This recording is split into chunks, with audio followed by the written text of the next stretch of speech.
Petrol diesel की कीमतों में आज भी इजाफा हुआ। पेट्रोल के दाम आज 35 पैसे बढ़े हैं तो डीजल में 28 पैसे प्रति लीटर की बढ़ोतरी हुई है। पेट्रोल डीजल की कीमतों में 4 मई के बाद से ही इजाफा शुरू हुआ था। तब से लेकर अब तक कीमतें 32 बार बढ़ाई जा चुकी हैं। मुंबई के बाद अब चेन्नई द्वारा मेट्रोपॉलिटन शहर होना, जहां पेट्रोल के दाम 100 रुपए के पार होंगे। राजस्थान के श्रीगंगानगर में पेट्रोल के रेट 110 रुपए को पार कर गए, जबकि डीजल 102 रुपए प्रति लीटर से ज्यादा भाव पर मिल रहा है। देश के 332 जिले ऐसे हैं जहां पेट्रोल 100 रुपए के पार बिक रहा है। जम्मू कश्मीर के श्रीनगर में परिमपुरा इलाके में सुरक्षा बलों ने मुठभेड़ में 2 आतंकियों को ढेर कर दिया। मुठभेड़ में सुरक्षा बलों के 2 अधिकारी और 1 जवान घायल हुए। मारे गए आतंकियों में से एक पाकिस्तानी आतंकी था और आतंकी संगठन अबरार लश्कर का टॉप कमांडर था। जम्मू कश्मीर में हुए ड्रोन हमले के मुद्दे को भारत ने यूएन में उठाया। भारत ने संयुक्त राष्ट्र में कहा कि आतंकी हमले के लिए ड्रोन का इस्तेमाल हो रहा है। इधर ड्रोन हमले की जांच केंद्र सरकार ने एनआईओ को सौंप दी है। हमले की जांच के लिए दिल्ली से एटीएस की टीम जम्मू के लिए रवाना हो गई है। प्रधानमंत्री नरेंद्र मोदी ने कल मंत्री समूह की बैठक बुलाई। बैठक में जम्मू कश्मीर में हुए ड्रोन हमले समेत कई सुरक्षा मुद्दों पर चर्चा की जा सकती है। बैठक में जम्मू कश्मीर के हालात पर रणनीति बनाई जा सकती है। जम्मू में ड्रोन हमले के बाद ग्वालियर में भी हाई अलर्ट जारी कर दिया गया। वायुसेना स्टेशन के सभी 52 वाच टावर पर सुरक्षा बढ़ा दी गई है। बिना अनुमति किसी को भी आने जाने की अनुमति नहीं होगी। साथ ही कोई भी बिना अनुमति ड्रोन का उपयोग नहीं कर सकता। सेना, सीआरपीएफ और बीएसएफ एरिया में सुरक्षा बढ़ा दी गई है। केंद्रीय शिक्षा मंत्री रमेश पोखरियाल निशंक आज एम्स से डिस्चार्ज हुए। बता दें कि उन्हें कोविड दिक्कतों की वजह से एम्स में भर्ती कराया गया था, जहां से आज उन्हें छुट्टी दे दी गई है। डेल्टा प्लस वेरिएंट के मामले सामने आने के साथ पंजाब के सीएम कैप्टन अमरिंदर सिंह ने कुछ और छूट के साथ कोविड प्रतिबंधों को 10 जुलाई तक बढ़ाने का आदेश दिया है। बता दें कि डेल्टा प्लस वेरिएंट के मामले तेजी से बढ़ रहे हैं, जिसे लेकर केंद्र सरकार ने कई राज्यों में अलर्ट रहने को कहा है।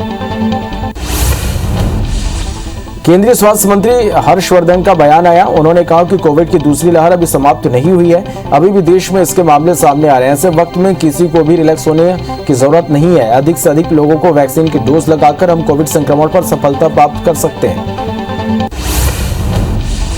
असम भाजपा राज्य कार्यकारिणी की बैठक को संबोधित करते जेपी नड्डा ने कहा कि 5 साल पहले जब 15 साल कांग्रेस की सरकार रही तो उस समय असम में सांप्रदायिकता और अलगाववाद के बीच बोए जा रहे थे और विकास को नकारा जा रहा था, लेकिन असम की जनता ने उन्हें नकार दिया और बीजेपी को स्वीकारा है।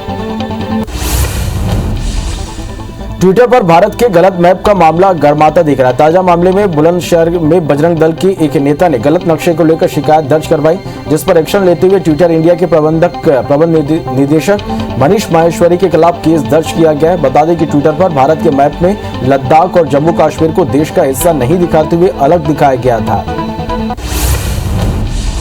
रूस और चीन के राष्ट्रपति ने वीडियो कॉन्फ्रेंस के माध्यम से बातचीत की। चीन के राष्ट्रपति शी जिनपिंग से बात करते हुए रूस के राष्ट्रपति व्लादिमीर पुतिन ने कहा कि वर्ष 2001 में मॉस्को और बीजिंग के बीच संबंधों को अभूतपूर्व ऊंचाई पर ले जाने में सहायता की और इसे आगामी 5 साल के लिए विस्तार दिया जाएगा। अमेरिका के राष्ट्रपति जो बाइडेन आगामी ओलंपिक्स गेम की कार्यक्रम में हिस्सा नहीं लेंगे। व्हाइट हाउस से इस बात की जानकारी दी गई है कि जापान के टोक्यो में होने वाले ओलंपिक खेल के कार्यक्रम में जो बाइडेन शिरकत नहीं करेंगे। बता दें कि 23 जुलाई को टोक्यो में ओलंपिक खेल की शुरुआत होने जा रही है। नॉर्थ कोरिया के शासक किम जोंग एकदम पतले हो गए, जिसकी वजह से वो बीमार नजर आते हैं। पहले काफी मोटे ताजे दिखने वाले किम की सेहत को लेकर कई सवाल खड़े हो रहे हैं कि आखिर उनका वजन लगातार क्यों घटता जा रहा है। हाल ही में सामने आए एक फोटो को देखकर तो लगता है कि किम किसी गंभीर बीमारी के शिकार है। अफगानिस्तान के भविष्य को लेकर भारत और तालिबान नेताओं में बातचीत से पाकिस्तान बौखलाया हुआ नजर आया। पाकिस्तान के प्रधानमंत्री इमरान खान के राष्ट्रपति सुरक्षा सलाहकार ने भारत के खिलाफ जहर उगला। मोहिद यूसुफ ने कतर में तालिबान नेताओं के साथ भारत की बातचीत को बेशर्मी करार दिया है। इसरो का पहला मानव रहित गगनयान मिशन का प्रक्षेपण इस साल दिसंबर के अंत तक होने की संभावना है। कोरोना की वजह से यह मिशन 1 साल की देरी से चल रहा है। इसका प्रक्षेपण दिसंबर 2020 में होना था, लेकिन तय समय में हार्डवेयर की आपूर्ति में हुई देरी की वजह से इसे मानव रेटिंग बनाना संभव नहीं हो सका। रामनगरी अयोध्या के सर्वांगीण विकास के लिए एडीए ने विजन डॉक्यूमेंट 2051 तैयार किया है। इसके तहत अयोध्या में 1200 एकड़ में वैदिक सिटी बनाने जा रही है, जहां धार्मिकता के साथ आधुनिकता का संगम दिखेगा। वहीं इसके साथ ही मठ, मंदिर, ज्योतिष केंद्र का सृजन भी किया जाएगा। बाबा अमरनाथ की पवित्र गुफा से आरती का सीधा प्रसारण आज से शुरू हो गया है। कोरोना महामारी को देखते हुए पिछले साल की तरह इस साल भी बाबा अमरनाथ यात्रा को रद्द किया जा चुका है, लेकिन सांकेतिक यात्रा हो रही है। आज से 22 अगस्त तक आधे घंटे के लिए सुबह 6 से 6:30 बजे और शाम को 5 से 5:30 बजे तक आरती का सीधा प्रसारण अमरनाथ वेबसाइट और ऐप पर होगा। दिल्ली में जल प्रदूषण लगातार बढ़ता जा रहा है। राजधानी में यमुना में जहरीला झाग आए दिन दिख जाता है। एक बार फिर कलिंदी कुंज में यमुना नदी की सतह पर तैरती जहरीले झाग की मोटी परत दिखाई दी। दूर से देखने पर यह झाग ऐसे लग रहा मानो यमुना में सफेद बर्फ की चादर बिछ गई है। उत्तर प्रदेश के वाराणसी से कोरोना को न्योता देती तस्वीर सामने आई, जहां सब्जी मंडी में लोग बड़ी संख्या में खरीदारी करने पहुंचे। इस दौरान लोगों ने कोरोना नियमों का उल्लंघन किया, न सोशल डिस्टेंसिंग दिखी, न ही बाजार की भीड़ में लोग मास्क लगाए नजर आए। दिल्ली के अलग अलग इलाके में लोग पानी की समस्या से जूझ रहे हैं। दिल्ली के चिल्ला गांव और चाणक्यपुरी की विवेकानंद कैंप में पानी की दिक्कतें झेल रहे लोगों की तस्वीरें सामने आई। लोगों का कहना है कि विवेकानंद कैंप में 30 से 40 सालों से पानी की समस्या है, लेकिन सुनने वाला कोई नहीं है। सरकारें आती हैं तो भरोसा देकर चली जाती हैं।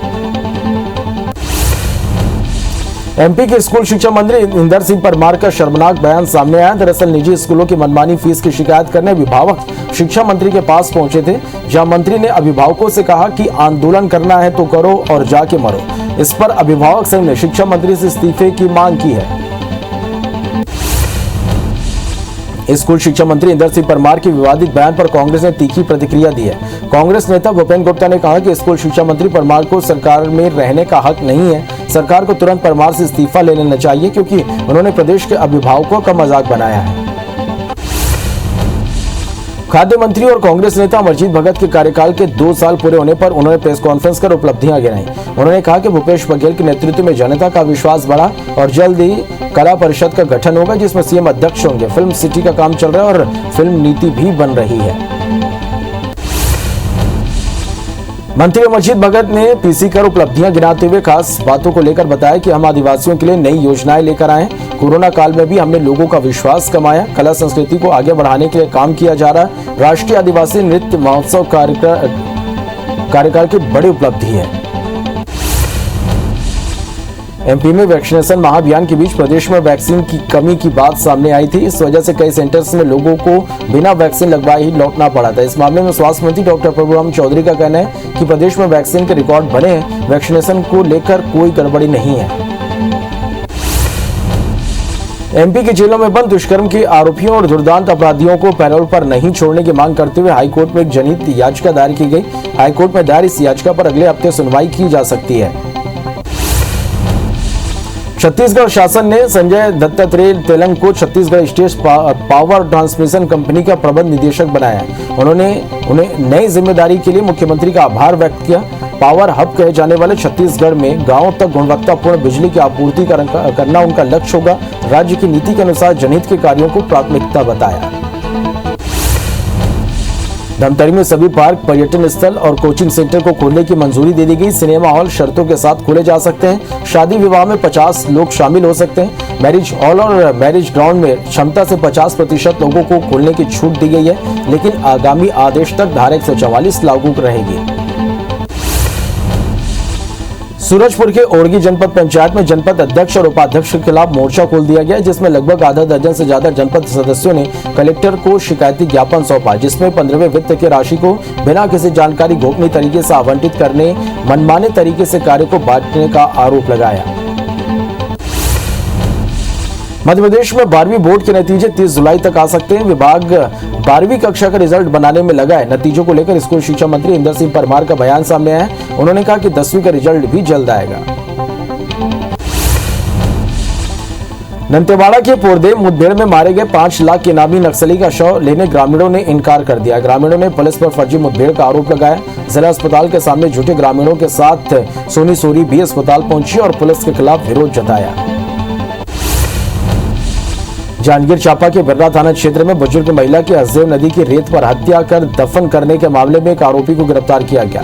वही मुख्य आरोपी दामाद राम नारायण कुम्हार फरार है, जिसकी पुलिस तलाश कर रही है। पत्नी की जेवर को नहीं देने पर दामाद ने सास को मौत के घाट उतार दिया था। कवर्धा के पिपरिया थाना क्षेत्र की ये घटना है, जहां शराब से भरा तेज रफ्तार ट्रक अनियंत्रित होकर पलट गया। बताया जा रहा है कि ट्रक रायपुर से कवर्धा आ रहा था। टक्कर में घायल समेत चालक समेत अन्य लोग सुरक्षित बताए जा रहे हैं। वहीं लाखों के नुकसान होने की आशंका जताई जा रही है। आबकारी विभाग और पुलिस मौके पर मौजूद रही। जशपुर जिले के पत्थर गांव के जंगल में हाथी के हमले से महिला की मौत हो गई। हमले के बाद 2 अन्य ग्रामीणों ने भागकर अपनी जान बचाई। घटना कुनकुनी वन परिक्षेत्र की है। बता दें कि इलाके में हाथियों का आतंक जारी है, जिससे लोग दहशत में हैं। जामनेर से लगे अमलिया गांव में करंट की चपेट में आने से 5 गायों की मौत हो गई। सभी गाय नदी से पानी पीकर आ रही थी, तभी बिजली का तार टूटकर गिरने से गायों की मौके पर ही मौत हो गई। ग्रामीणों ने इसकी सूचना बिजली विभाग को दी, लेकिन कोई अधिकारी मौके पर नहीं पहुंचा। अब तक 5 गायों की मौत हो चुकी है। कवर्धा के पिपरिया थाना अंतर्गत गांव में नाबालिग के साथ रेप का मामला सामने आया। मामले का खुलासा नाबालिग के गर्भवती होने पर हुआ, जहां आरोपी ने नाबालिग को 5 महीने तक डरा कर दुष्कर्म किया। परिजन ने पिपरिया थाने में शिकायत दर्ज कराई है, जिसके बाद आरोपी को गिरफ्तार कर रिमांड पर भेज दिया गया है। मुरैना में रेत माफिया वन विभाग और पुलिस पर फायरिंग करने से भी नहीं चूक रहे। कांग्रेस और बीजेपी ने एक दूसरे पर माफिया को संरक्षण देने का आरोप लगाया। कुशवाहा ने एंजल सिंह कंसाना को निशाने पर लेते लिया है। वहीं बीजेपी ने कांग्रेस पर इस खेल में शामिल होने की बात कही। वहीं सीसीएफ ने दोहराया कि प्रशासनिक सख्ती से माफिया पर काबू पाया जा सकता है। मुरैना के पास देवगढ़ थाने के गुड़ा चंबल का ये मामला, जहां रेत माफिया पर पुलिस बल ने बड़ी कार्रवाई की। 1 करोड़ से ज्यादा की अवैध रेत पर पुलिस की टीम ने इस कार्रवाई को अंजाम दिया। बता दें कि जेसीबी से अवैध रेत को मिट्टी में मिला दिया गया। फिलहाल पुलिस आगे की कार्रवाई कर रही है। कवर्धा नगर पालिका के द्वारा शहर में सैकड़ों की संख्या में शॉपिंग कॉम्प्लेक्स बनाकर दुकानदारों को आवंटन किया गया, जिनसे लाखों की कमाई होती है, लेकिन नगर निगम टैक्स वसूल करने में कामयाब साबित हो रहा है, जिससे नगर पालिका 1,27,93,000 रुपए का किराया नहीं वसूल पाई। ग्वालियर में 3 साल पहले पकड़ में आए 32,37,000 के छात्रवृत्ति घोटाले के छात्र पुलिस ने पहली बार कार्रवाई की है। पुलिस ने कुरेरी गांव में मौजूद बीआईपीएस कॉलेज के सिटी ऑफिस पर छापा मारकर घोटाले से जुड़े दस्तावेज बरामद किए। कॉलेज के कर्मचारी, एक महिला और एसबीआई के कियोस्क संचालक को गिरफ्तार कर पूछताछ कर रही है। सरायपाली के सिंगोड़ा पुलिस ने 235 किलो चांदी के साथ 2 आरोपियों को गिरफ्तार किया। साथ ही उनके पास से एक कार भी जब्त की गई है। जब्त चांदी की कीमत 1,76,00,000 रुपए आंकी गई है। छत्तीसगढ़ और ओडिशा बॉर्डर के पास यह कार्रवाई की गई है। हाथियों के दल ने बालोद जिले के डौंडी वन क्षेत्र में वापसी की है। कांकेर वन मंडल की सैर कर 23 दिनों बाद हाथियों ने कुर्सी टिकुर में 2 मकानों को नुकसान पहुंचाया। फिलहाल लैनकसा, दिगवाड़ी और उर्जे के जंगल में अलर्ट जारी कर दिया गया है। ग्रामीणों को सुरक्षित स्थान पर रहने की अपील की गई है। शाम के बाद ग्रामीणों को जंगल जाने से मना कर दिया गया है। सोमवार शाम शाजापुर जिले के शुजालपुर मंडी अकोदिया नाका के पास खड़ी एक कार में अचानक आग लग गई। कार 10 मिनट में ही पूरी तरह जलकर खाक हो गई। घटना में कोई जनहानि नहीं हुई। गाड़ी किसकी थी और आग किस वजह से लगी, इसकी जांच की जा रही है। कुछ आग बुझाने में लोग लगे हुए थे, तो कुछ तमाशबीन बन वीडियो बनाते यहां दिखे। प्रदेश में कई जगहों पर लगातार बारिश से जनजीवन अस्त व्यस्त हो गया। यहाँ के पहाड़ी इलाकों में घना कोहरा छाया। जशपुर से सन्ना, पंडारपाठा, रौनी समेत पूरे जशपुर में घना कोहरा है, जिससे विजिबिलिटी कम हो गई और आवागमन में दिक्कतें आ रही। हालांकि कोहरे ने यहाँ की खूबसूरती बढ़ा दी। मौसम का लुत्फ उठाने पर्यटक यहाँ पहुंच रहे हैं। कोरबा जल्दी प्लास्टिक मुक्त हो जाएगा, इसके लिए जिले में अभियान की शुरुआत कर दी गई है। निगम आयुक्त कुलदीप शर्मा ने पदभार संभालते व्यापारियों की बैठक ली। इस बैठक में उन्हें सिंगल यूज प्लास्टिक का उपयोग नहीं करने को कहा। साथ ही इस दिशा में जन जागरूकता लाने के साथ आवश्यक कार्रवाई करने की बात कही। प्रकृति को रिवाइज और रीजनरेट की दिशा में वन विभाग 11 जुलाई को बड़ा आयोजन कर रहा है। पूरे राज्य में होने वाले इस कार्यक्रम में कोरबा जिले में करीब 50,000 सीड बॉल एक साथ पहाड़ों में फेंका जाएगा। साथ ही 1,500 किलो फलदार पौधे भी रोपित किए जाएंगे। आम लोगों से यह अपील की गई है कि वे उपयोग के बाद फलों के बीज को संग्रहित कर 11 जुलाई को रोपित करें। सिवनी के पेंच टाइगर रिजर्व से आए दिन बाघ की गतिविधियों का वीडियो कैद हो रहा है। इस बार बाघ का एक और वीडियो वायरल हो रहा है, जिसमें वीडियो में बाघ हिरण के झुंड पर हमले करते हुए साफ देखे जा सकते हैं। वीडियो जूना पानी तालाब इलाके का बताया जा रहा है, जहां बाघ ने हिरण के झुंड पर हमला कर दिया। बसना के नीलांचल सेवा समिति कोरोना संक्रमितों की लगातार सेवा में जुटी है। समिति ने कोरोना संक्रमित असहाय और गरीब मरीजों के लिए मुफ्त इलाज और दवाई का बीड़ा उठाया। साथ ही गंभीर मरीजों के लिए वेंटिलेटर सहित रेमडेसिविर इंजेक्शन और फ्री खाने का इंतजाम भी कर रही है। दुनिया भर में कोरोना के मामले 18 करोड़ 21 लाख को पार कर गए हैं। वहीं अब तक 39,44,000 मरीजों की मौत हो चुकी है। दुनिया भर के 16 करोड़ 67 लाख मरीज कोरोना को हराकर स्वस्थ हो चुके हैं। वहीं दुनिया भर में एक्टिव मामले 1 करोड़ 15 लाख को पार कर गए हैं। हालांकि कोरोना के डेल्टा प्लस वेरिएंट ने कई देशों में चिंता बढ़ा दी है। देश में एक दिन में कोरोना के 37,012 नए केस मिले हैं, जिसमें कुल आंकड़ा 3 करोड़ 3 लाख के पार पहुंच गया। वहीं 907 नई मौत से अब तक 3,97,000 मरीजों की मौत हो चुकी है। पिछले 24 घंटे में 56,985 मरीजों को ठीक होने पर डिस्चार्ज किया गया। वहीं 5,47,000 एक्टिव मरीजों का इलाज जारी है। मध्य प्रदेश में 37 नए केस के साथ अब तक 7,89,733 मरीज मिले हैं। प्रदेश में 19 मरीजों की मौत से कुल आंकड़ा 8,936 पहुंच गया। 24 घंटे में 138 मरीज डिस्चार्ज होने से कुल आंकड़ा 7,80,000 को पार कर गया। राज्य में एक्टिव मरीजों की संख्या घटकर 996 पहुंच गई। राजधानी भोपाल में 11 और इंदौर में 6 नए केस की पुष्टि हुई है। छत्तीसगढ़ में कोरोना के 405 नए मामलों से कुल आंकड़ा 9,93,000 को पार कर गया। वहीं 6 मौत से अब तक 13,437 लोग अपनी जान गंवा चुके हैं। 787 मरीजों के डिस्चार्ज होने से कुल आंकड़ा 9,74,000 को पार कर गया। वहीं एक्टिव मरीजों की संख्या घटकर 6,208 पहुंच गई है। कवर्धा और बेमेतरा में एक भी मरीज नहीं मिला। केरल के तिरुवनंतपुरम में वीकेंड लॉकडाउन में सख्ती बरती जा रही है। हालांकि केरल में एक दिन में 8,063 नए केस से आंकड़ा 28,96,000 को पार कर गया। वहीं 110 मौत से अब तक 12,990 मरीजों की मौत हो चुकी है। 11,529 मरीजों के डिस्चार्ज होने से अब तक 27,87,000 लोग स्वस्थ हुए हैं। पॉजिटिविटी और रिकवरी रेट पर स्वास्थ्य मंत्रालय ने जानकारी दी है। स्वास्थ्य मंत्रालय के मुताबिक 102 दिनों में कोरोना के 40,000 कम केसेस आए। कोरोना संक्रमण के सक्रिय मामले के 1.82% है, तो वहीं रिकवरी रेट बढ़कर 96.87% पहुंच गया। दैनिक पॉजिटिविटी रेट 2.12% है। देश भर में वैक्सीनेशन के तहत अब तक 32 करोड़ 36 लाख लोगों को वैक्सीन लग चुकी है। इसमें लगभग 21.5% यानी 26 करोड़ 69 लाख लोगों को पहली डोज लग चुकी है। वहीं 4.5% यानी 5 करोड़ 67 लाख लोगों को दूसरी डोज लगाई जा चुकी है। पीएम मोदी ने सभी नागरिकों को समय पर वैक्सीन लेने की सलाह दी है। एमपी में वैक्सीनेशन अभियान सुचारू रूप से चल रहा है। प्रदेश में अब तक 2 करोड़ 27 लाख लोगों को वैक्सीन लग चुकी है। इसमें 1 करोड़ 78 लाख यानी 24.5% से ज्यादा लोगों को पहली डोज लग चुकी है। वहीं 3.25% यानी 23,91,000 लोगों को दूसरी डोज लगाई जा चुकी है। छत्तीसगढ़ में पूरे जिलों में वैक्सीनेशन ड्राइव चल रहा है। प्रदेश में अब तक 91,75,000 लोगों को वैक्सीन लग चुकी है। इसमें लगभग 25% यानी 74,39,000 लोगों को पहली डोज लगाई जा चुकी है। वहीं 5% के करीब यानी 14,57,000 लोगों को दूसरी डोज लगाई जा चुकी है।